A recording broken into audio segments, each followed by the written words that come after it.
Hi, welcome to Jenna's Sparkling Kitchen. Today we're going to be making scones. So we're going to need a few ingredients. So we're going to get a pretty big bowl out, and we're going to start with the flour. So for flour, we're going to need 3 cups, but I'm doubling the recipe. So I'm going to get 6 cups of flour in this bowl. So I'm just going to measure that out. And that's about 6, or 1, because I am low on flour.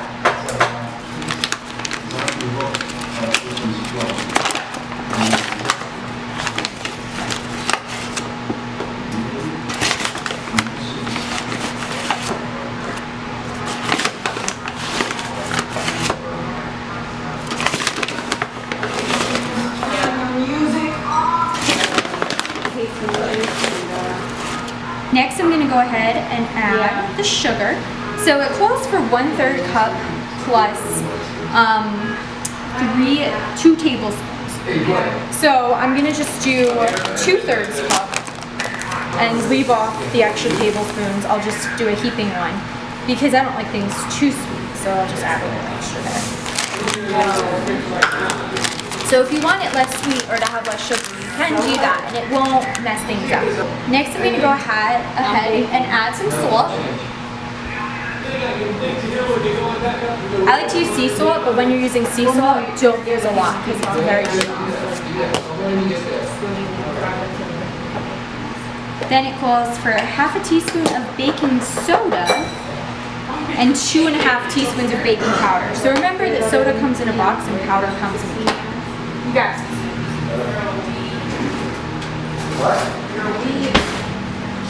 So if you're using regular kitchen spoons, these are going to be smaller than your measuring spoons. So we needed baking soda, 1/2 teaspoon. So that's going to be about 3/4 of this average spoon to equal that much on a measuring spoon. And then we need 2.5 of powder. And that is teaspoons again. So this will be fine. So we'll just overflow those a little bit. Then I'm just going to add a few shakes of cinnamon. Because I love cinnamon. If I'm going to be home for that one, you better. So now I'm going to add 3/4 cup, but doubled. So, of butter. So that's 1.5 cups. And you want that to sit out a little bit so that it's not too hard, so that you can work with it, but you don't want it to be melted. So you're essentially just cutting that in. So basically just mix and mix and mix. So now that it's getting nice and crumbly, and you don't want to use a mixer for this unless you have a specific pastry mixer because it can get overturned. Yeah, you know, I really do have some. Now I'm going to go ahead and add 2 cups of buttermilk. I can't tell what you're trying to say. Take it. Ooh. And it's all over. Oh, good. It smells weird. So if you've never used buttermilk before, just know that it smells weird. So I'm just adding 2 cups in there. And the second cup I overflow a little bit because I like things moister.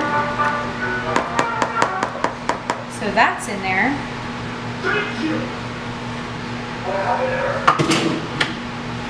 And then here I have some orange that I've been grating up. So you want a good amount of orange rind because keep in mind that's what's giving your flavor. So I'm just going to grate that up nicely. And my hands are clean, of course. And I'm just going to break it up a little bit into chunks. Because I just love those juicy pieces in there. I think it just makes it so nice.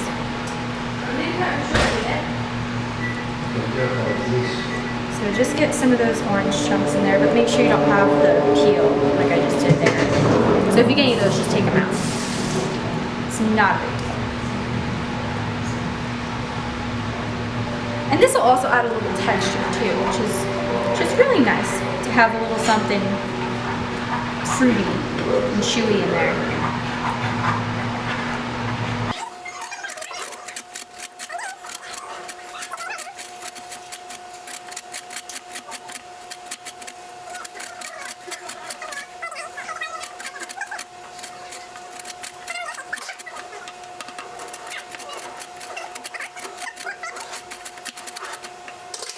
and get the rinds in.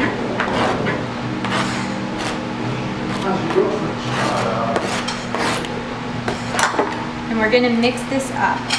If you've never used craisins before, they're just dried cranberries. And so where the orange adds sweet, these add some sour. So these add a nice kick. So just pour a good amount of those in, just kind of eyeball what looks good. And close that up. So I put that many. So it won't be overloaded with craisins, so that you can still taste the orange. So I'm just gonna come in with my hands, mix this all up.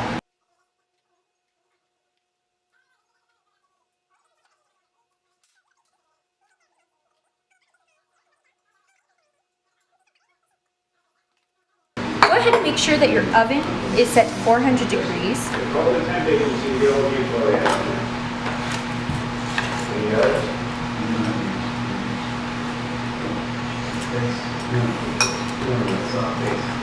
Now you're going to grab your 2 spoons, mix it up a little bit more.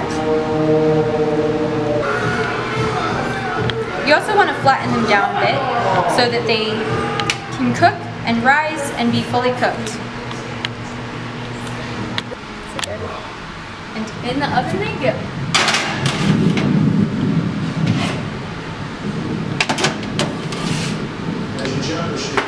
Keep in mind that the spacing of the racks will make them cook at different temperatures. So those will be done before they'll be done. All right, now we just let them sit for 12 to 18 minutes. So I'm gonna go with about 13 because I don't like things overcooked.